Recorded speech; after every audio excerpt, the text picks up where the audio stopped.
듣다 보면 내공이 쌓이는 방송 2시간 철학의 진희입니다. 네, 돌프레입니다. 예, 반갑습니다. 저희는 요한네스 힐슈베르거의 서양 철학사 상권 고대와 중세 편을 읽고 있고요. 아리스토텔레스 이제 거의 다 왔습니다. 이번 주 하면 이제 끝이 나요. 289쪽이고요. 선과 사회라는 제목입니다. 이게 윤리학이죠. 네. 예, 예. 한번 좀 질문을 한번 드려보고 싶은데요. 윤리학, 뭐 논리학, 형이상학 이런 것들이 있잖아요. 우리가 그동안 공부해왔던 학문의 파트들인데 이게 진희님은 이게 뭐라고 생각하세요? 그러니까 논리학은 뭐다? 나만의 정의? 혹은 뭐 기존 정의도 괜찮고요. 뭐 형이상학이란 윤리학이란 뭔 것 같으세요? 철학에서 말하는 바가 정해져 있긴 하죠. 아, 예. 네, 그래서 뭐 철학의 여러 분야 그리고 기둥 뭐 이렇게 얘기도 하고 세목화시키기도 하는데 네, 예. 그 질문을 물어보신 건 아니신 것 같고 제 나름대로 아마 말씀을 드려보자면 그렇죠. 내가 보기엔 이건 뭔 것 같다. 저는 형이상학이 일단 중심에 있고 중심에. 형이상학을 기점으로 한 여러 가지 분류 요 정도로 저는 받아들이고 있고요. 네, 형이상학이라고 한다면 뭐 본질에 대한 탐구일 텐데 네, 그 본질에 대한 탐구라는 게 본질이 원래부터 처음부터 있는 게 아니라 언제부터 본질이 됐고 어떻게 본질이 본질로서 기능하게 되는지 이런 것들을 탐구하게 될 것 같아서 기존에 우리가 생각하고 있었던 바에 대해서 다시 새롭게 뭐 전복시키기도 하고 새롭게 그 기저를 받침이 무엇인지 이 기저를 이루고 있는 요소들이 무엇인지 이런 바에 대해서 새로운 시각으로 볼 수 있게끔 해주는 게 형이상학이라고 저는 생각을 하고 그 이제 여러 가지 그 대상들이 무엇인지에 대해서는 이제 논리학이라든지 윤리학이라든지 이런 바들을 뭐 형이상학적으로 생각할 수 있다 이렇게 저는 이해를 하면서 정리를 하고 있습니다. 요걸 또 받아서 저도 다 동의하고요. 형이상학은 추상이고 관념적인 거를 다루는 것 같고 논리학은 연역적인 것들을 다루는 것 같고 추론의 영역. 네, 추론인 거죠. 그리고 뭐 논리학은 어떤 도구인 셈이죠. 철학을 할 수 있게끔 해주는 도구. 형이상학은 말씀하신 대로 본질, 어떤 관념, 개념을 다루는 이게 개념이 끝까지 가면 신이 나와요 또. 서양에는 형이상학이 특히나 발달을 했던 것 같아요. 플라톤, 아리스토텔레스 다 본질을 끝까지 물고 늘어졌던 그런 철학자들이고, 그리고 윤리학은 이와 좀 반대로 현실, 실제 이 우리가 사는 세계를 다루는 학문이라고 생각을 해요. 뭐 이 세계에서 어떻게 살아야 되나, 한 개인이 혹은 뭐 국가가 공동체가, 그게 다 윤리적인 거고 도덕적인 거. 아무튼 그렇습니다. 그래서 오늘 윤리학 하는 김에 한번 얘기를 해봤어요. 자, 바로 들어가면 소제목은 윤리적인 원리에 관한 문제입니다. 읽어볼게요. 첫 번째 문제는 윤리의 원리에 관한 문제다. 윤리적인 선의 본질은 어디에 있는가? 질문이 나왔습니다. 이런 질문 나올 때마다 너무 좋아요. 이 저자 스스로가 자문자답하는 셈인데 윤리적인 선의 본질은 어디에 있는가? 혹시 어디에 있다고 생각하시나요? 개인적으로. 선의 본질이요? 어디에 있을까요? 보통 우리가 철학적인 질문이 뭔지에 대해서 이제 철학적인 질문을 잘 던져야 된다. 뭐 이런 말을 하는데 그런 질문을 마주하기가 쉽지가 않죠, 일상에서는. 그렇죠. 본질이라고 하면 글쎄요, 이거는 뭐 저는 뭐 그동안은 저는 이제 종교가 기독교니까 뭐 하나님이 말씀하시는 게 다 그 윤리적인 선의 본질이었던 셈이죠. 저한테는. 혹은 이제 국가에 대한민국에 사는 국민으로서는 법에 이렇게 나와 있어. 혹은 뭐 제 스스로 가진 뭐 살면서 깨달았던 어떤 개똥 철학들, 내가 봤을 땐 윤리적인 건 이런 거야. 사람이 최소한 이 정도는 해야 돼. 그런 것들이 종합된 게 뭐 나름의 본질이지 않았을까. 근데 본질이라 그러면 또 한 가지만 또 이게 얘기를 해야 된단 말이에요. 굳이 한 가지만 얘기하자면 저는 뭐 하나님 자체가 선의 본질이 아닐까. 진희님은 뭐 있으세요? 저는 기준은 시대마다 아니면 이론가마다 개인마다 다를 수는 있겠는데 네. 계속 그 기준에 대해서 의문을 갖고 탐구하고 수행하려고 노력하고 계속 고민하고 이런 자세가 사실은 저는 윤리의 근간이라고 생각을 하고요. 선의 본질이 아닐까. 끊임없이 고민하는 거죠. 네. 답을 섣불리 내리는 게 아니라. 그렇죠. 저는 이거 질문 보면서 어떤 생각이 들었냐면 이번에는 굳이 윤리에 대해서 도덕에 대해서 본질을 따져요. 이거는 제가 명명을 한 게 그리스식 질문법이다. 그리스 사람 뭐 이거는 다르게 말하면 서양식 질문법이에요. 뭐 동양 사람들이 이렇게 했는지는 제가 아직은 뭐 잘 안 읽어봤기 때문에 잘 모르겠고 확실한 건 그리스 사람들은 이런 질문에 익숙하다. 플라톤, 아리스토텔레스만 봐도 확실하죠. 본질을 따져 물어요. 뭐 윤리뿐만 아니라 뭐 모든 영역에서 이 사물의 본질이 뭐냐 익숙한 질문인 거죠. 왜 하필 본질을 따지는가? 이것도 그러니까 질문에 대한 질문을 제가 던져본 거예요. 맞아요. 네, 궁금하기도 하고 이런 질문이 되게 많이 나와요. 네. 선의 본질. 그래, 니들은 항상 이렇게 했지. 그래. 여기서 좀 만약에 이제 연구를 한다면 왜 서양 사람들 혹은 그리스 사람들은 본질을 자꾸 캐묻는 습관을 가지고 있고 그거로 인해서 파생되는 여러 가지 뭐 현상들이 있을 거 아니에요, 효과들. 그걸 연구해봐도 재밌겠다. 이런 생각이 들었습니다. 그리스인들의 대답은 한결같이 행복에 있다는 것이다. 윤리적 선의 본질이 행복에 있대요. 행복이 최고의 선이다. 이건 뭐 지금도 그렇잖아요. 맞아요. 내가 행복해야 되는 거고 우리 가족이 행복해야 되고 행복하면 그게 최고야. 최고의 선이야. 납득이 갑니다. 오늘날에도. 그리스의 윤리학은 항상 행복의 윤리학이다. 그런데 이제 여기서 말하는 행복은 네. 좀 다를 수가 있어요. 그러니까 이게 단어 자체가 너무 큰 단어라서 맞아요. 무슨 행복일까? 아마 오늘날 우리가 너 행복해? 라고 말하면 나 되게 행복해 라고 말하는 그 행복은 아닐 거예요. 왜냐하면 뭐 부분적으로 맞을 수도 있지만 그러게요. 그 자기 만족감에 따르는 행복이랑은 좀 거리가 있을 것 같습니다. 그러니까 내 몸이 좀 편안하고 돈도 어느 정도 벌고 뭐 아픈 데도 없고 그러면 행복하다 하는데 그런 행복이냐 과연 이 행복이. 그렇죠. 그 부분이랑은 좀 차이가 있을 거예요. 맞습니다. 행복은 그리스어로 에우다이모니아라고 하네요. 예. 에우다이모니아는 무엇이며 행복이란 무엇인가? 아리스토텔레스는 보통 때에도 버릇이 되어 있는 것처럼 자기가 거부하고 있는 의견과 먼저 대결한다. 요 문장도 재밌어요. 실제 그렇거든요. 반박을 해요.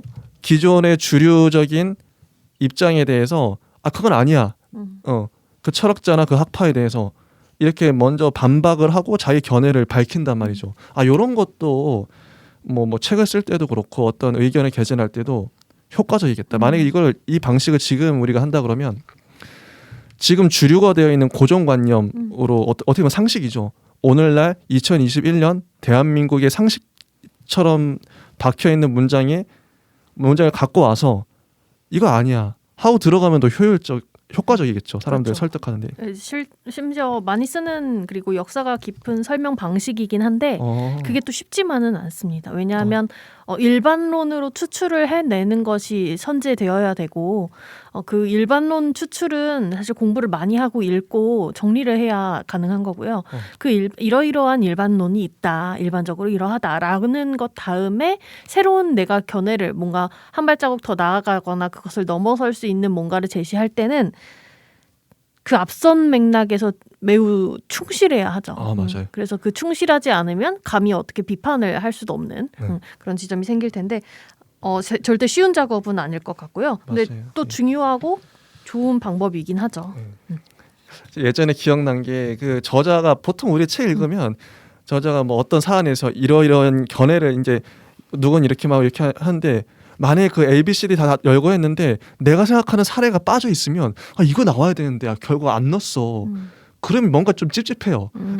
저자가 뭔가 좀 불충실한 것 같고 그리고 결국 그 사안에서 중요한 건 내가 봤을 땐 이건데 그걸 정작 안 얘기하고 자잘한 것만 얘기해. 이래도 또 이런 식으로 얘기하면 또 난리 난단 말이죠. 이게 쉽지 않은 방법인 것 같긴 해요. 근데 만약에 기존 의견에 반대했는데 대부분의 사람들이 그걸 납득을 안 해. 이래도 망하는 거고. 어렵죠. 네, 어려운 방법인데 이렇게 하셨다고 하고요. 에우다이모니아 행복은 쾌락이나 즐거움에서 찾아질 수는 없다. 이제 계속 나오는 게 쾌락에서도 찾아질 수 없고 쾌락이 왜 안 찾을 수 없냐면 동물들도 쾌락을 느끼기 때문에 가축에 비해 인간이 본질적으로 나온 게 뭐냐 이런 거예요. 이런 논리.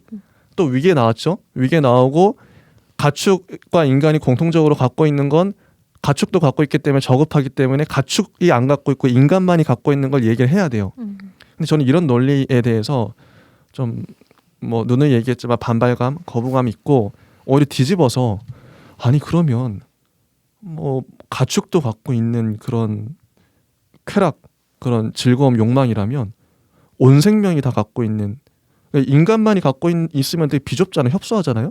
근데 개도 있고 고양이도 쾌락을 갖고 있어. 같은 걸 느껴요. 그럼 이게 오히려 더 본질적이라고 말할 수 있지 않을까 뒤집어서 어떠세요? 이건 저의 논리입니다. 위계를 뒤집어 버린 거예요. 그러니까 모두 갖고 있기 때문에 인간만 갖고 있는 것보다 더 본질적인 거 아니야 오히려? 이렇게 말할 수 있잖아요, 솔직히. 여기서 본질이 만약에 모든 종의 특이성이 아니라 이제 모든 종의 보편적인 것이라고 한다면 맞는 것 같아요, 그게. 그런데 여기서 이제 채월학에서 말하는 본질은 인간성이죠, 인간성. 인간만이 갖고 있는. 인간성에 그렇게 대한 말하면 할 탐구니까. 말이 없네. 네, 그렇죠.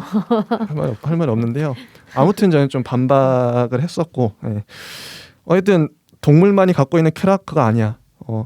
그리고 명예 이것도 아니야. 명예도 그러니까 지금 행복의 본질에 대해 얘기하고 있는데요.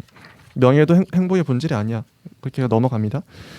그러니까 290쪽에 보면 이렇게 나와요. 두 번째 문단에 아리스토텔레스는 행복의 본질과 따라서 윤리적인 선의 원리가 인간의 본질적인 특성이 완전히 발휘되는 데 있다고 본다.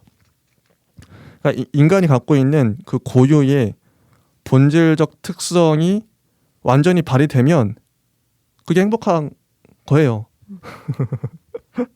근데 그것이 무엇이냐 이거죠. 네, 이제 그게 나오겠죠 뒤에. 인간이 자기의 본질과 그 본질에 뿌리박고 있는 사명을 잘 알고 있고 또 그렇게 함으로써 자기의 존재의 의의를 충족시켜 나갈 때 우리는 이런 인간을 선함과 동시에 행복하다고 한다.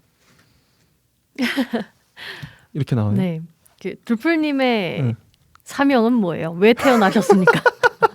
근데 나름대로 근데 한 30이 넘어가고 네. 어느 정도 내가 좋아하는 것도 추려지고 이렇게 해보니 또 인생이 즐겁더라라는 것에 경험적으로 알 텐데 이런 질문에 대한 답을 해볼 수 있지 않을까요? 이 사명은 사람마다 다를 것 같은데요. 저는 항상 이제 종교적으로 하나님 뜻대로 이건 뭐 성경에 나와 있고 하나님 뜻대로 사는 거 그게 나의 사명이고 하나님이 날 만드셨으니까 우린 피조물이고. 그럼 뭘 어떻게 사는 게 그렇게 사는 거예요? 하나님 뜻대로 사는 게 이게 종교적으로 말해서 그렇지 그냥 하나님은 우리가 행복하길 바라고 건강하길 바라고 남을 도우면서 그러니까 더불어 살길 바라실 거예요. 그러니까 이거는 뭐 일반적으로 우리가 상식적으로 생각하는 거랑 똑같고 단지 그걸 이제 얘기할 때 뭐 하나님께 그게 포커스가 맞춰져 있냐? 뭐 사람마다 다르겠죠.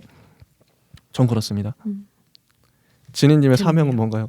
네, 저도 사명에 대해서 생각해 본 지는 얼마 안 됐는데 직업을 제대로 이제 구체화시키고 뭘 먹고 살아야 되나 생각을 하다 보면 10대, 20대 때는 진로에 대한 고민이잖아요. 예, 네, 30대, 40대 이제 넘어가고 50대까지도 한번 염두를 해서 생각을 하다 보면 내 운명, 사명에 대한 생각을 자연스럽게 하게 되는 것 같아요.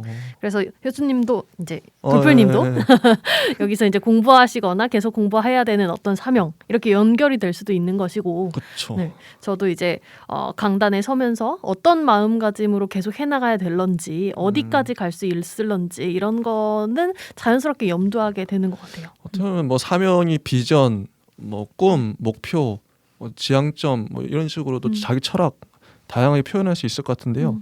그건 자기가 설정하기 나름인데 없는 것보다는 아무래도 갖고 명확한 사명을 자기 스스로 설정하는 게 중요하지 않나.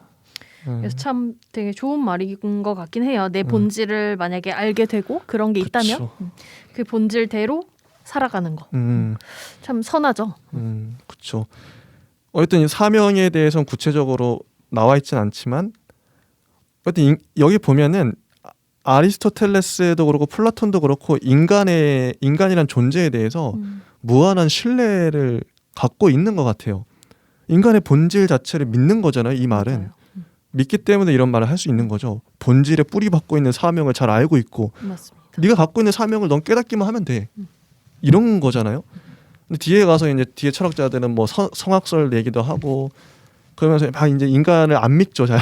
요즘 저도 인간 자체 잘 안 믿는데 잘 믿었어요. 이분들은 철저하게 믿었다, 신뢰했다. 현대인들은 바로 나오죠. 이 문장. 현대인들은 이런 문제에 있어서는 약간 당황하고 있는 것만 같다. 약간 많이 당황하고 있는 것 같은데 현대인들은 인간적 윤리적인 가치에 관한 의견이 통일이 되어 있지 않다는 것은 고사하고서라도 인간이 일종의 동물인지 또는 본질적으로 동물과 구별되는 것인지 하는 것도 한결같이 알지를 못하고 있다. 이게 실제 지금 상황이거든요. 이런 거 사명 아까 우리 딱 그냥 일반 뭐 길 가다가 당신 사명이 뭐예요 이렇게 물으면 다 이상한 눈으로 볼 거예요. 왜 그런 질문 왜 하세요? 이런 거죠. 도망가겠죠. 네. 근데 그리스인들은 적어도 그리스인들은 이거를 알고 있었던. 그리고 이제 뭐 일상이었다는 거죠. 그런 그쵸. 생각을 하는 게. 네. 근데 현대인들은 이런 질문 자체가 낯설고 당황스러워요. 당혹스럽죠. 그리고 의견 자체도 다 분분해요. 묻는 사람마다 다 다르게 얘기해요. 이런 차이. 인간이 동물인지 아닌지도 알지를 못한대요. 실제 그렇죠. 지금은 포스트 모더니즘 시대 자체가 각각이 그냥 다 신이 돼버린 자기가 예전에는 하나의 신을 믿었죠. 하나로 이렇게 어떤 수렴되는 게 있었는데 각각이 그냥 자기가 다 신이 되어버린 그런 시대가 아닌가. 모든 게 이제 불확실하고 뭐 정확하게 아무것도 없어. 이런 시대죠. 그런 것과는 좀 별개로 요즘 현대인들이 이런 생각 자체를 안 하게 되는 게 예. 못하게 되기도 하는 것 같아요. 왜냐하면 그렇죠. 특정 단어를 사용하거나 뭐 어떤 생각을 할 때 내가 혼용해서 쓰는 개념들이나 단어 그리고 감정들에 대해서 구분해서 정리를 하는 사람은 거의 없는 것 같아요. 시인이 아닌 이상. 맞네요. 그래서 이런 것들 뭐 인간이란 무엇인가 동물이란 무엇인가 또는 비인간이란 무엇인가 이런 생각을 평소에 하고 인간과 유사인간의 어떤 바운더리를 정리를 해놓고 그것과의 차이점 이런 고민을 평소에 했어야만 맞아요. 이게 가능한데 맞아요. 생각을 그렇죠. 그때그때 정리해 놓은 사람은 얘기를 할 수 있겠죠. 네. 근데 그거를 뭐 그럴 뭐 겨를도 없고 그런 기회도 없고 그래서 철학이 오늘날의 이런 철학책을 우리가 지금 같이 읽는 이유 중에 하나도 그런 생각들을 나름 정리해보고 되게 기존에 생각해보지도 못했던 질문을 막 던져요. 너무 유익하다. 자, 계속 읽어보면 아리스토텔레스가 윤리의 원리라고 보고 있던 일반적인 인간성은 실제적인 생활 경험에서 보편적인 개념이라고 이끌어내진 평균적인 인간성이 아니에요.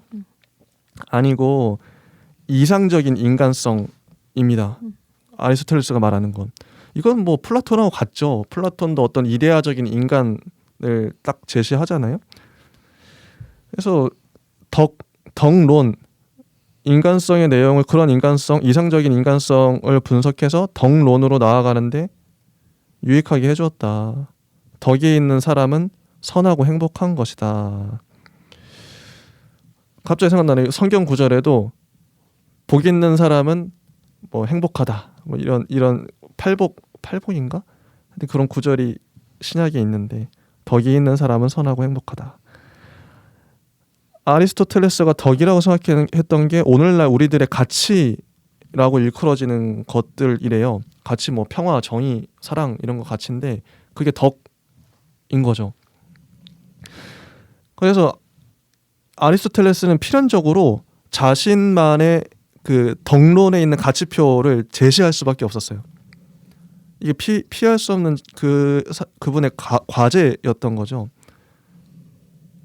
봐라, 이게 요런 내가 제시한 이런 가치표에 맞는 사람이 이상적인 인간상이다 이렇게 제시를 하는 거죠. 그럴 수밖에 없을 것 같아요. 이 철학에 가면. 여기서 중요한 게 저는 아까 이제 플라톤이랑 비슷하죠 뭐 이렇게 말씀하셨는데 저는 윤리관에 관해서는 아리스토텔레스랑 플라톤이 완전히 다른 경향성을 띠고 있다고 읽었거든요. 아, 재밌네요. 네, 그래서 이 부분이 아리스토텔레스에게 있어서 보편적인 인간성은 이상적인 인간성이다라고 해서 그 이상적인 인간성을 추구한다인지 아닌지에 대해서는 좀 고민을 해봐야 할 것 같고 그래서 윤리적인 그러니까 아리스토텔레스에게 윤리적인 원리의 근원이 순수 경험도 아니고 실제 생활 경험에서 보편적인 개념이라고 이끌어내진 평균적인 인간성 이것도 아닌 어떤 것인가 이 지점을 좀 고민을 해야 될 것 같고요.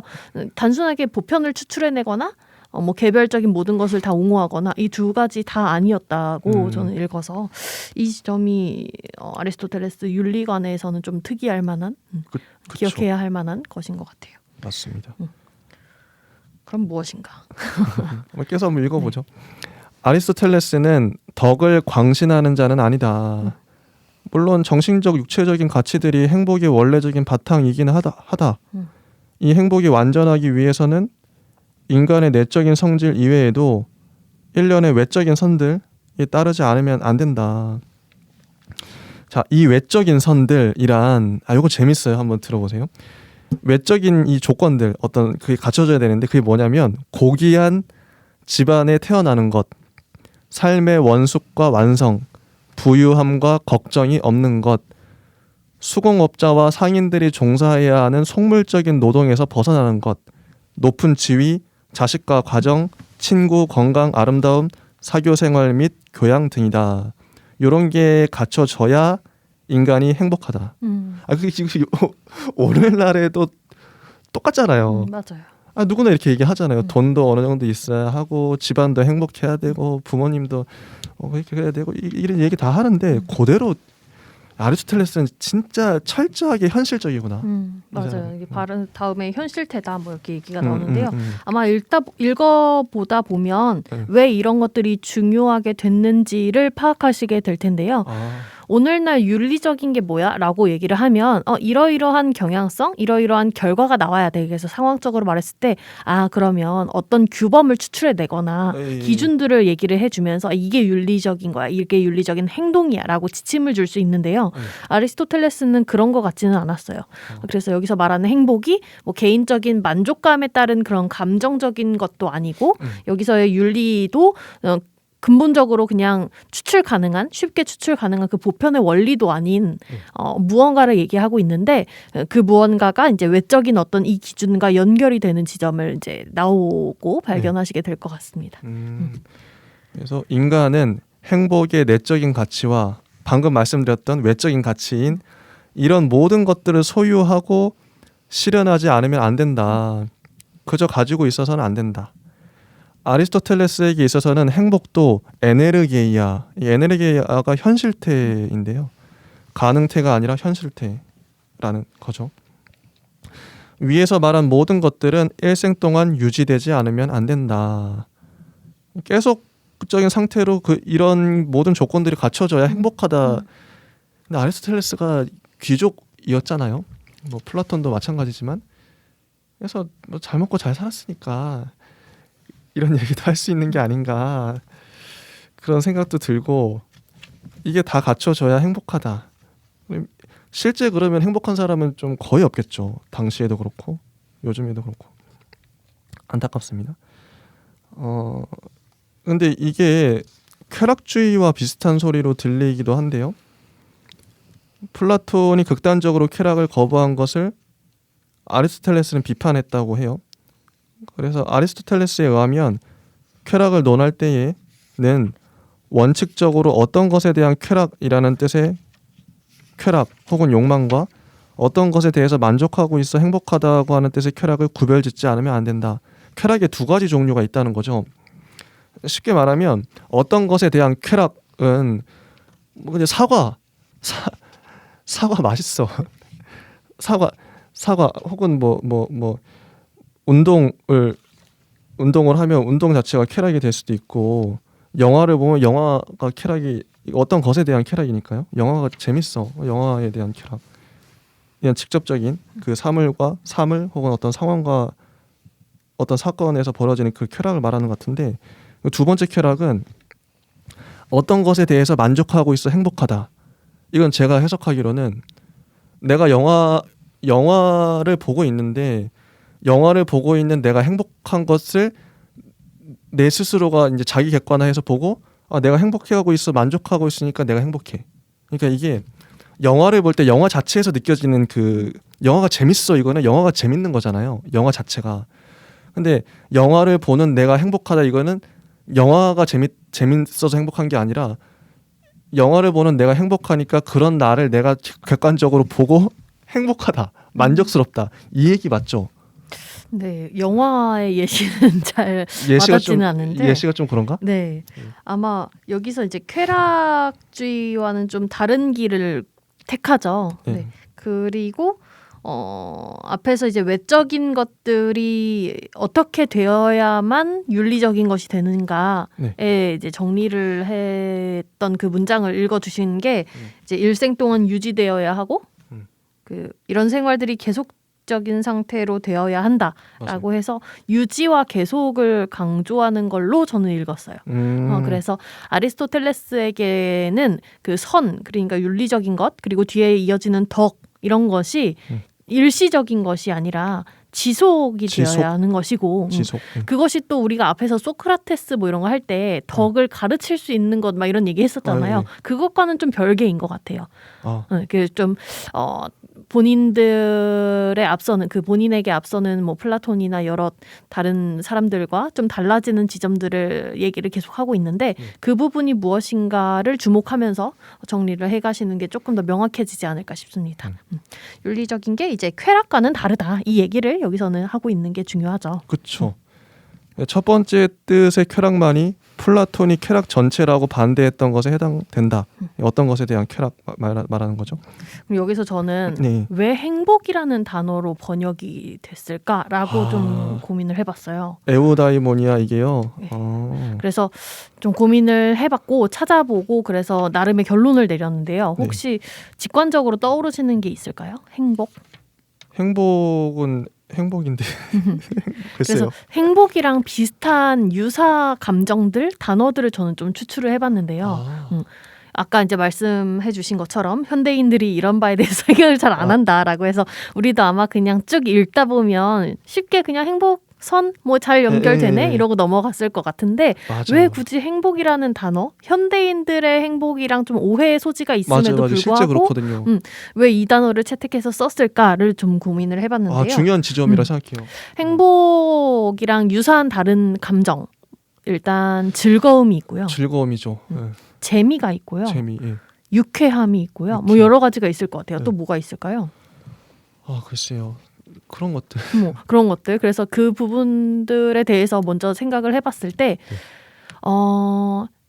행복은 여기서 이제 아리스토텔레스가 말한 것처럼 좀 유지되고 길게 와닿고, 뭐 그런 종류일 것인데 즐거움, 유쾌함, 이런 재미 이런 거는 일회적이라고 느꼈어요. 일회적이다. 유통기한이 짧다. 그렇죠. 이제 쾌락주의 쪽에 조금 더 가까운 것에 해당됐고, 김소연 시인이라고 되게 제가 좋아하는 시인 한 분이 계시는데 그분이 이런 단어적인 감각을 되게 재밌고 따뜻하고 첨예하게 정리를 에세이 형태로 잘 해놓은 마음사전이라는 책도 있고요. 한 글자 사전인가 이 책도 나왔어요. 네, 거기에 참고를 해놨는데 그 부분을 제가 찾아봤어요. 행복에 관한 내용을. 그랬더니 전염시킬 수 있는 어떤 것으로 이제 설명을 해요. 근데 행복은 즐거움과는 좀 별개로 즐거움은 개그 콘서트 이런 거 보고 재밌다 즐겁다 하고 재밌다도 뭐 유사 감정이겠죠? 맞아요. 하고 끝나요. 그래서 그 프로그램을 딱 꺼버리고 끝나고 나면 내가 왜 웃었는지 잘 기억도 안 날 만큼 좀 맞아요. 뭔가 실제. 공허함이 남고 근데 반대로 전염이나 이런 부분에 있어서는 되게 쉽게 전염돼요. 맞아요. 내가 너무 쉽게 즐거움이나 재미를 느끼는 것처럼 이제 주변에 있는 사람들도 왜 웃는지 이유도 모르지만 웃으면 일단 따라 웃게 되고 뭐 그런 게 생기게 되는데요. 행복은 그것과는 약간 별개로 전염에 있어서 그렇게 쉽게 잘 안 됩니다. 내가 행복한 사람을 보면 기분이 좋아지긴 하는데 그 행복이 그대로 행복으로서 전염이 되려면 시간이 좀 오래 걸려요. 그리고 내 자신도 즐거움이나 재미, 유쾌함보다는 행복한 감정을 느끼려면 뭔가 긍정적인 어떤 정서 상태가 길게 유지되고 그게 옳은 것이라는 확신이 들 때 행복을 느끼죠. 맞아요. 도덕적으로. 네, 그렇죠. 그럼에 있어서의 행복. 그래서 이제 이 단어를 철학사에서 우리 이 나라에 번역을 할 때 이 단어를 왜 채택했는지에 대해서 조금 더 생각을 그런 식으로 해봤고 좀 일맥이 좀 상통하죠. 그래서 그 부분에 대해서 좀 계속 생각을 하게 되고 쾌락주의와 연결돼서 이제 다른 길로 가는 지점을 조금 시적으로 표현하고자 한다면 이러한 것들이 있을 것 같습니다. 번역 잘한 것 같아요. 행복을 대체할 수 있는 그 뉘앙스의 단어가 또 있을까? 그나마 가장 적절하지 않나. 그래서 길게 봐야 되는 관점. 네. 그래서 여기 위에 나온 이제 외적인 선들의 이해도 그 맥락에서 저는 해봤는데 그래서 아리스토텔레스에게는 좀 유지되는 어떤 계속적인 지속 상태에서의 행복이 중요한 이유가 여기서 나오는 걸 보면 일단 태어나야 돼요. 좋은 집에. 그래서 어렸을 때부터 그 행복한 상태에 계속 있어야 되고요. 그리고 삶의 원숙한 과정의 완성 그리고 부유함, 걱정이 없음 뭐 이런 것들 있죠. 그 맥락에서 옳은 것이 무엇인지 그 옳은 것을 제대로 받아들이고 뭐 이렇게 좀 심리학적이나 정신분석학적으로 얘기를 하면 트라우마 없이 자라야 돼요. 좋은 것을 좋은 것대로 그대로 받아들여야 되고요. 모나지 않고 사람이 곡해하지 않고 그렇게 하면은 행복에 되게 닿을 수 없으니까 그런 것들을 얘기하고 있는 것 같아요. 금수저네요. 꼭 금수저라고 해서 그런 유년 시절이 좋았을이라고는 확신을 할 수는 없고 그런 요인들에 대한 어떤 긍정적인 바. 양육이나 육아 뭐 이런 데에 있어서의 좀 긍정성을 이 사람이 나중에 후에 강조하게 되는데 그 지점과 연결이 될 것 같습니다. 그러니까 이 사람은 귀족이에요. 귀족. 근데 본인도 부모님이 좀 일찍 돌아가셨다고 했었잖아요. 우리 시작할 때. 그래서 아마 그에 대해서 생각을 많이 했을 것 같아요. 내가 만약에 부모님이 살아 계시다면 맞아. 이런 트라우마가 없었겠지. 엘리트주의고 귀족주의인데요. 아무튼 좀 마음에 안 들지만 또 맞는 말이기도 하고 플라톤에 의하면 이런 쾌락은 불쾌함에서 생기며 단순한 생성에 지나지 않고 목적을 자체 밖에 두고 있는 바의 것이다. 첫 번째 쾌락이요. 그다음에 이와 반대로 두 번째 뜻의 쾌락은 어떤 것에 대해서 만족하고 있어서 행복하다. 이건데 목적을 두 번째 쾌락은 약간 다른 것, 즉 본성적인 행동의 이면을 가리킨다. 자연적으로 생기는 모든 것은 아름다우며 동시에 기쁨을 가져다 준다. 이게 자연적으로 생기나 봐요, 이 쾌락이. 어떤 것이 순수하고 자연스러우면 순수하고 자연스러울수록 그만큼 더 인간을 행복하게 해준다. 그래서 쾌락은 완전성과 더불어 주어지며 윤리적으로 가장 선한 것이 가장 행복한 것이기도 하다. 쾌락은 정해지지 않은 것, 아페이론의 범주에 속하는 것이 아니라 정해진 거라는 거죠. 그 밑바탕에 깔려있는 행동에 의해서 본질적으로 규정되어 있다. 쾌락은 도덕적으로도 옳고 선하면 행복한 거고, 그리고 아리스토텔레스는 존재자의 가치의 서열에 따라 쾌락의 서열을 정하게 된다.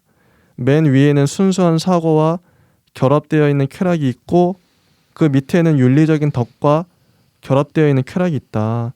그 맨 밑에는 감각적 육체적인 쾌락이 있는데 이런 쾌락은 필연적인 것이고 또 본성 자체에 의해 정해진 길과 정도에 따라 움직이는 쾌락이다. 쾌락에도 위계가 있어요. 서열이 있고 순수한 사고, 그 다음에 윤리적인 덕, 맨 밑에는 감각적, 육체적 쾌락이 있다. 이렇게 설명을 하네요. 자, 그리고 윤리적인 선의 원리는 본성에 알맞는 질서다. 본성을 긍정적으로 보죠. 인간 본성이 계속 나오는데 윤리적으로 선한 건 본성에 알맞는 질서야. 이 얘기예요. 근데 또 쾌락이든 뭐 선이든 오늘날의 관점에서 보면 이 문장이 좀 부분적으로 틀렸다는 걸 알 수 있게 되죠. 이제 본성에 알맞는 질서대로 우리에게 좋은 것만을 우리는 추구하는가? 이런 질문이 가능하니까. 근데 오늘날 그렇지 않잖아요. 고통을 느끼면서 이게 좋아하는 사람도 많고요. 저 같은 사람들은 일적인 것으로 뭐든지 바꿔낼 때 되게 쾌감을 느끼거든요. 그래서 뭐든 다 그렇게 과제처럼 수행하는 걸 매우 만족스러워하는데 그런 상황에 대해서는 그럼 선하지 않은 건가? 이렇게 되는 거죠. 그래서 맞아요. 질문이 많이 생각이 들고 인간을 무한 긍정하고 있는 아리스토텔레스입니다. 쾌락은 부수 현상에 지나지 않는다. 향락, 기호, 경향 등으로서의 쾌락은 그 자체로서는 선도 아니고 악도 아니다. 충족된 행복으로서의 쾌락은 이미 형이성학적, 윤리적인 결정을 전제로 하고 있으며 더욱이 이런 무시간적이고 객관적인 질서가 완전히 충족되었다는 징후와 기준으로 되기도 한다. 선한 쾌락과 악한 쾌락이 있으며 선한 쾌락 안에도 서열이 있다. 이 서열은 쾌락을 동반하는 행동의 존재 서열에 알맞게 되어 있다. 그리고 윤리적으로 정당한 사람은 선이 쾌락을 가져다 주기 때문에 선을 행하는 것이 아니라 선 자체를 위해서 선을 행한대요. 이 문장도 자, 왜 쾌락을 왜 선을 행하냐? 그게 나에게 즐거움을 주기 때문에 뭐 내가 행복하기 때문에 이걸 하는 거야. 보통 이제 그런 논리가 있죠. 지금도 봉사활동이나 뭐 남을 왜 돕냐 하면 그건 네 자신이 행복하기 때문에 도우면 이런 논리가 많이 있어요 요즘에. 요거에 대해서 저는 좀 생각이 됩니다. 그런데 그게 아니라 선 자체를 위해서 선을 행하는 거야. 그게 선하기 때문에 선을 행하는 거야. 이런 거죠. 인간이 행복하게 되는 것은 그가 행복을 위해 행복을 탐욕스럽게 추구할 때가 아니라 올바른 일을 했을 때다. 내가 행복하기 위해서 행복을 추구하는 게 아니라 올바른 일을 했을 때. 이거 확실히 교조적인 냄새도 있고 어쨌든 뭐 그게 옳기 때문에 당위적인 뉘앙스가 강하죠. 옳기 때문에 하는 거야. 선하기 때문에 하는 거지. 그래서 인용문을 읽어보면요. 덕과 통찰력을 가지고 이것들에 알맞게 행위하는 정도에 따라 누구든 그만큼 행복해진다는 것은 분명한 사실이다. 나는 이것을 증명하기 위한 증인으로 정복 어려운 단어인데 복되다. 복되고 행복한 신을 불러들인다. 그런데 신은 외적인 선에 의해서 행복한 것이 아니라 오직 자기 자신과 스스로의 본성의 구조에 의해서 행복하다. 이런 얘기를 합니다. 이렇게 해서 윤리의 원리론에서는 아리스토텔레스와 플라톤이 일치된다.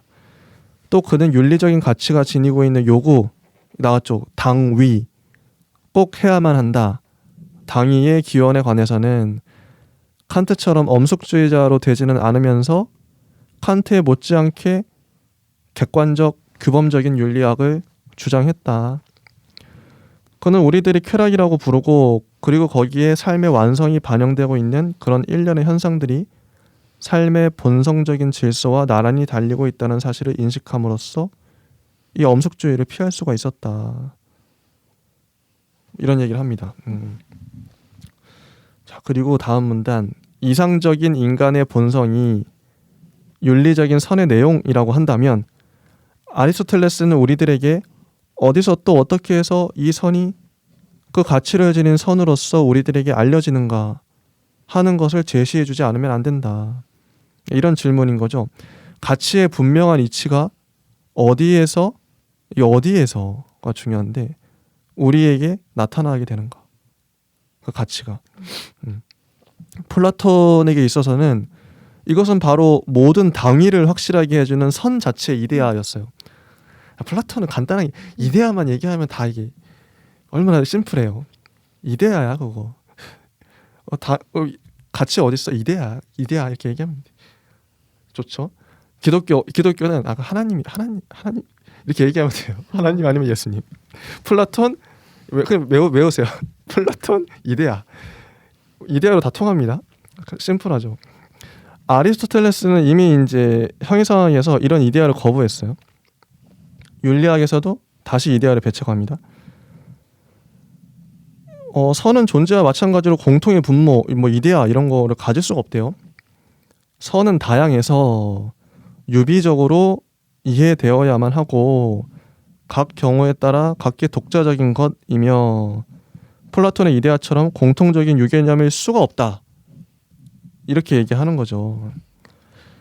선을 추구할 때에는 설사 그것이 수공업이라고 하더라도 이게 근데 수공업이 갑자기 왜 나왔을까? 이게 무슨 의미로 썼을까 싶은데 뭐 수공업이라 하더라도 사람들이 노리는 것은 구체적인 것이며 만인에게 동일한 선을 겨누고 있는 것은 아니다. 여기서 우리는 선 자체가 분리되어 있기 때문에 실현될 수 없는 경우 그런 경우는 도외시하기로 하자. 그래서 아리스토텔레스는 선이 지니고 있는 권리의 요구를 별도로 밝히지 않으면 안 되는 것이다. 그래서 294쪽에 이제 두 번째 문단이 나오는 거죠.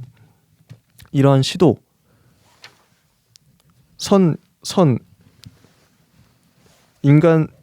인간의 선이 어디서 나오냐? 여기 이러한 시도의 수단이 되는 것이 사려라는 개념이다. 이제 개념이 계속 나와요. 사려, 이성, 중용, 아름다움이 이제 연달아 나오는데요. 뭐 서술 방식이 사려 아니다, 이성 아니다, 중용 아니다, 아름다움 아니다 이런 식으로 나옵니다. 아무튼 볼게요. 사려. 그럼 사려가 선한 행위의 사려는 윤리적으로 선한 행위의 근원이래요. 사려는 생각이 깊은 거겠죠. 이 사려 있는 사람처럼 행위하는 자는 덕 있게 행위하는 자다. 모범적인 그 시민인 거죠. 사려 있는 사람. 어떻게 보면 성인 같기도 하고요. 그 사람 사려 있는 것처럼 행동하는 그 사람의 행동을 보고 내가 따라하면 돼. 이런 거죠. 선한 행위의 근원이다. 아리스토텔레스는 이런 사람의 태도가 무엇을 해야 하고 무엇을 해서는 안 되는가 하는 기준이 된다. 사람을 보고 본받아라 이런 거예요.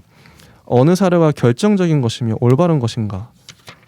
올바른 사례를 기준으로 제시하고 사려 있는 사람을 객관적으로 알아야 된다. 뭐 식별해야 된다. 이런 얘기가 나와요. 그다음 두 번째. 사려 있는 사람을 본받음으로써 내가 선한 행위를 할 수 있어. 이런 거죠. 자, 두 번째 시도는 올바른 이성이라는 개념이 있다. 어디까지나 그 이성은 형식적이고 내용적인 게 아니래요. 그래서 올바름이란 도대체 무언가 하는 물음이 제기된다. 사람들은 가능한 한 모든 것을 올바르다고 하려고 한다. 다시 우리들은 진짜 올바른 것은 무엇에 의해 인식하게 하는가 하는 물음에 부딪히게 된다. 그래서 세 번째 시도가 나옵니다. 올바른 중용에 의해서일까? 올바른 중용? 이 중용이 뭐냐면 여기 예시가 나와요. 두 가지 극단적인 것들 중간에 끼어 있는 게 중용인데 그 기계적 중간이 아니라 특별한 균형에 잡힌 중간. 예시가 용기가 나와. 용기는 비겁함과 만용의 완전한 중간에 있는 게 아니라 만용 쪽으로 약간 가까운 게 용기다. 이런 식으로 이게 중용이다. 절약은 낭비보다 인색에 조금 더 가깝대요. 이게 가만히 생각해보면 또 맞는 말이더라고요. 절약이 낭비보다 인색함에 좀 더 가까워. 이게 중용이야. 어떤 건지 좀 감이 오시죠. 물론 두 극단의 중간을 정할 수 있기 위해서는 덕과 악덕이 무엇인지를 미리 알고 있어야만 한다. 자, 이 미리 알고 있어야 한다. 요것도 어디서 많이 보던. 네가 정의를 아는 건 미리 알고 있기 때문이야. 어디서 많이 듣던 얘기죠. 이데아를 갖고 있기 때문에 플라톤의 네가 정의를 아는 건 그 정의 이데아를 네가 미리 이제 받기 때문에 그런 거죠. 중용의 개념은 처음부터 선천적으로 덕의 인식을 해명하는 것이 아니라 이미 있던 지식을 반성하는 것이다. 그래서 이 중용의 개념도 윤리적인 인식의 원천은 아니다. 자, 윤리적 인식의 원천을 자꾸 찾아가고 있어요. 자, 마지막 네 번째. 아름다움이라는 개념을 생각하고 아름다움. 이 개념으로부터 윤리적인 가치를 밝히려고 할 수 있을 것 같다. 아리스토텔레스는 선을 아름다움이라고 하는 일이 자주 있는데 선은 아름다워. 이런 것은 움직이지 않는 진짜 그리스적인 관념이며 이게 아까 그리스적인 관념이 아까도 나왔었죠. 또 그리스적인 관념이 또 나왔습니다. 본질에 대해 캐묻는 거 그리고 아름다움, 선이 아름다운 거야. 이것도 그리스적인 관념이라는 거죠. 선과 미라고 하는 자주 쓰여지는 말로 오늘날까지 이르고 있다. 그러나 이것도 한계를 정해주는 개념에 지나지 않는다. 도대체 아름다움이란 무엇인가? 이거에 대해서 특별한 가치 기준을 제시하진 않았대요. 아름다움에 대해서. 그건 아카데미아의 유산이다. 뭐 이런 식으로 얘기를 했나 봐요. 그런 식으로 이어받을 수 있을 거라고 생각했을 것이다. 이렇게 저자는 추측을 하고 있어요. 뭐 살아 있는 사람의 생활 양식을 예로 든 것도 아마 우리들이 오늘날 가치의 세계라고 일컫고 있는 현실을 지적하고 있는 것일지도 모른다. 선의 현실을 실천적으로 현실을 봄으로써 실천적으로 밝혀진다. 뭐 이런 얘기 나오고요. 쭉쭉 넘어가서 아리스토텔레스는 신의 지배를 받는 도덕은 주장하지 않는데요. 저세상의 신화는 주장하지 않는다. 윤리적으로 선한 사람의 생활은 스스로에 의해서 즉 그의 탁월함과 아름다움에 의해서 정당화된다. 아리스토텔레스의 윤리학은 윤리적으로 높은 도야를 쌓고 개발된 이 세상 사람들의 윤리라는 것을 당장 알 수 있다.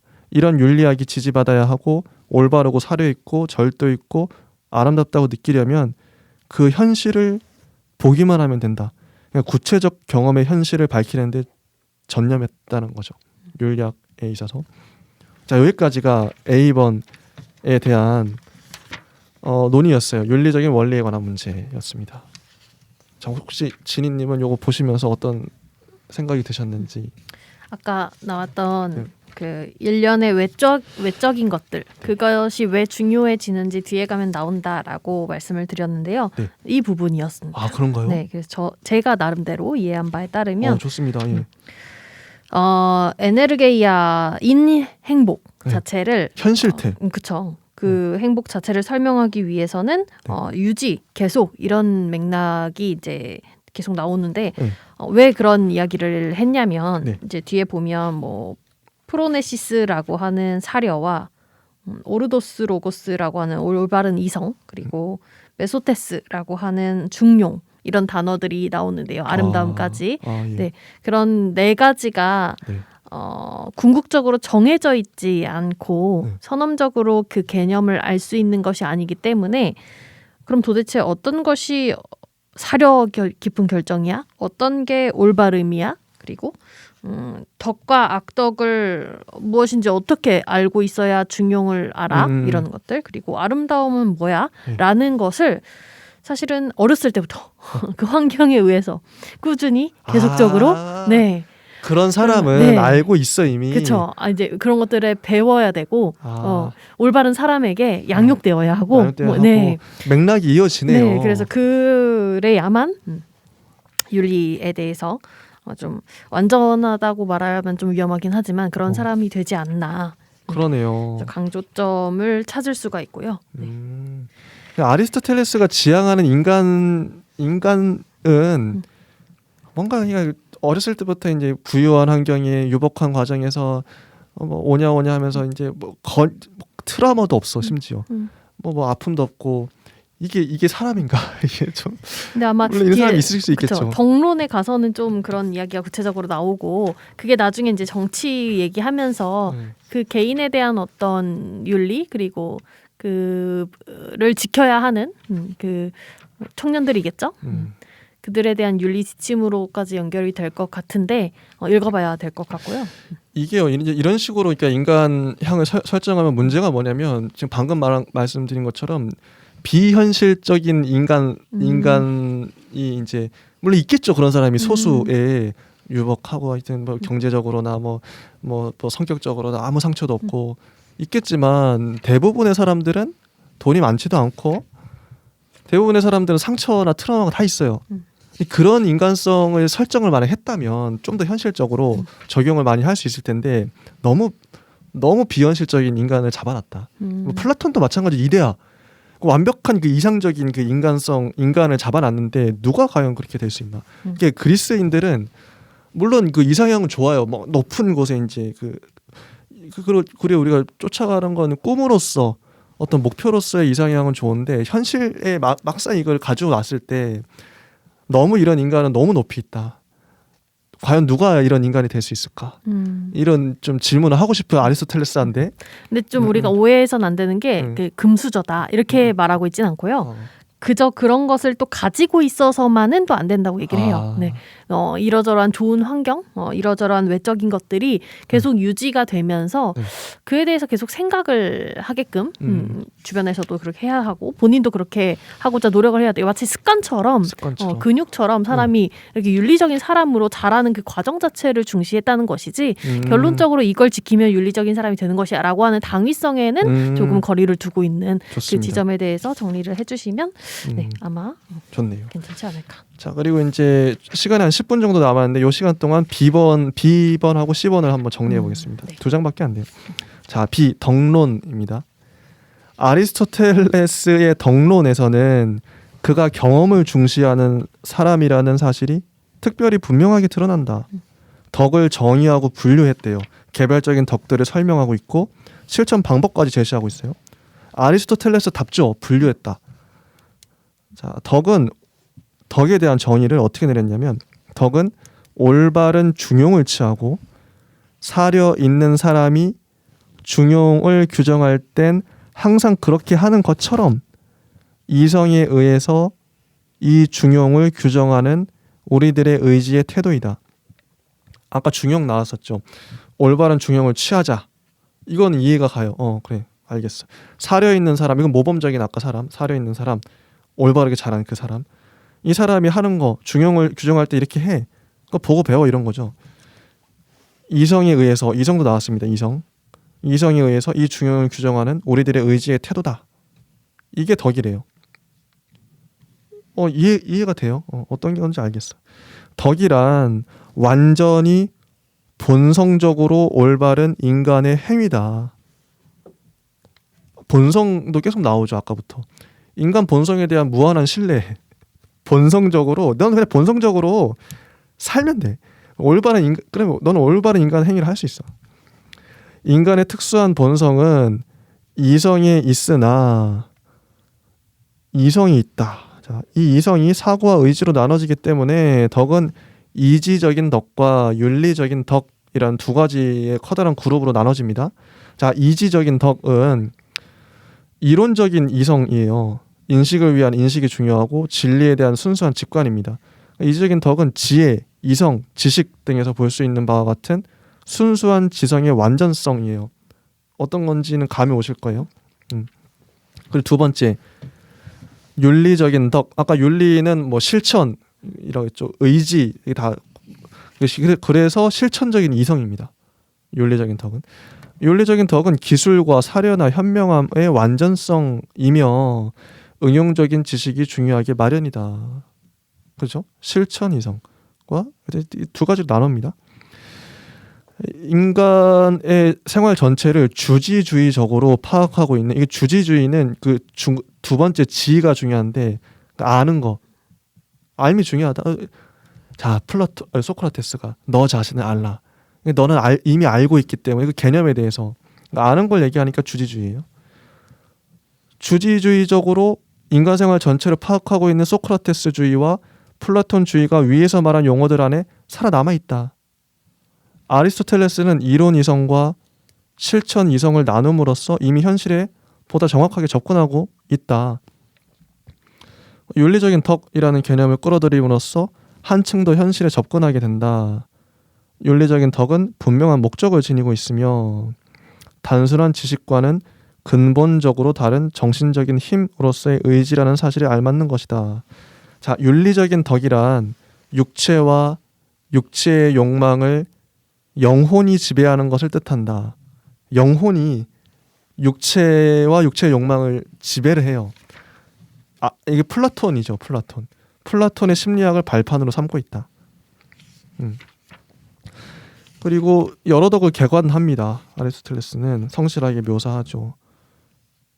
덕의 발생을 문제 삼을 때도 냉철한 현실로 하여금 말을 하고 있대요. 본성적으로 타고난 선한 소질이 중요하고 필요한 가치에 관한 지식을 존중하고 선으로 나아가려는 의식적 노력을 강조하고 있다. 그리고 덕을 가르칠 수 있는 것이라고 하는 소크라테스의 극단적인 의견에는 빠지지 않고 좋은 교육이 커다란 영향을 미친다는 것은 시인하며 훈련과 습관화가 결정적 요인이다. 이게 아까 진희님께서 말씀하셨던 그죠? 사람들은 집을 지음으로써 목수가 되고 집을 잘 지음으로써 좋은 목수가 된다. 사람들은 실제로 자기를 억제하고 또 정말로 올바르게 생각하고 행위함으로써만 절도 있고 정의로운 사람으로 된다. 덕으로 나아가는 실천적이고 큰 성과를 거둘 수 있는 길은 인간으로 하여금 정해진 궤도를 달리게 하는 법칙이라고 단언하고 있다. 이렇게 법칙에 따르는 것은 이상적인 윤리는 아니나 실질적 객관적으로 보면 가치 있는 것이다. 일반적인 평균적인 사람들은 관습과 법칙을 따르기 때문에 윤리적 이상에 직접적으로 끌려가지 못한다 이런 거예요. 여기가 이제 덕론이고요. 덕론에 대해서 혹시 하실 말씀이 있으실까요? 네, 저는 그대로 읽고 이해했습니다. 네. 마지막 C번 의지와 자유에 대해서 어떻게 얘기했는지. 자, 아리스토텔레스가 자기를 앞서간 사람들, 특히 소크라테스처럼 덕을 이해, 아까 주지주의 나왔죠. 이해, 아는 거 이게 다 같은 건데 덕은 네가 그냥 덕에 대해서 이게 삼파술이요. 계속 물어보잖아요. 덕이 뭐냐 계속 물어봐요. 그럼 이해에 대해 물어보는 거죠. 네가 알고 있냐 이건데 소크라테스는 덕을 이해라고 했어요. 하지만 아리스토텔레스는 의지의 태도라고 의지의 태도가 뭐냐 행위를 선택하는 상태. 의지는 또 이해랑 다르거든요. 의지는 나의 어떤 의지가 드러나 있죠. 이 의지의 태도라고 한 그 순간에 그는 도덕학을 크게 발전시키게 된다. 의지. 이렇게 됨으로써 윤리학의 이론에는 의지론이라는 하나의 장이 새롭게 쓰여졌대요. 의지란 지식과 다릅니다. 우리는 의지의 특색을 의욕한다, 의지한다 이런 거. 그 원리가 우리들 안에 있는 행위, 즉 의지의 행위 자체를 뜻한다는 말로 특징 지을 수 있다. 근데 이게 여기서 중요한 게 자유의지이죠. 자유의지. 내 스스로가 선택한 거야. 자유의지는 단순한 의지적인 행위보다 더 높은 것이다. 자유의지에 있어서는 행위의 원리가 우리들 안에 있기 때문에 내 안에 자유의지가 있는 거죠. 원리가. 우리들은 우리들이 행동하고 행동하지 않고 하는 것을 자유롭고 지배자답게 마음대로 할 수 있다. 그래서 아리스토텔레스는 의지의 자유를 지지하는 사람이다. 그는 의지가 자유롭다는 사실을 직접적으로는 우리들의 의식을 증인으로 내세우고 간접적으로는 상을 주고 벌을 주고 하는 사실을 봄으로써 결론 짓는다. 이렇고 아리스토텔레스는 사실에 있어서는 인간은 이성과 반대로 행위할 수도 있으며 따라서 윤리적인 가치 판단이 궁극적으로는 자유의지 자체에 관계되고 있다는 사실도 알고 있었다. 여기까지가 이제 봤는데요. 진희님은 이 파트 보시면서 어떠셨는지. 윤리적 행위를 단순하게 정리하고 있는 지점이 저는 되게 재밌었는데 298페이지 맨 밑에 있는 줄이에요. 네. 그래서 윤리적인 행위가 네. 의지적으로 이거 알아서 아까 말했던 중용과 아름다움과 이성에 대해서 입각해서 행동하는 게 윤리 중에서 가장 좋은 것이겠지만 네. 여기서는 또 하나 포함시키고 있는 게 미성년자들의 윤리적 행위 그리고 강제에 의해서나 무의식적으로 하는 행위까지도 아리스토텔레스는 염두에 두고 있어서 네, 이 부분이 저는 재밌었습니다. 그러네요. 미성년들도 인정을 한다는 건가. 좋습니다. 여기까지가 저희가 윤리학에 대한 걸 고민해봤고 이걸 어떻게 보면 개인에 대한 윤리학이었던 것 같아요. 지금까지는. 다음 시간에는 그 제목이 국가론입니다. 국가 윤리를 알아볼 거예요. 재밌겠죠. 여기까지 하도록 하겠습니다. 예, 감사합니다. 감사합니다.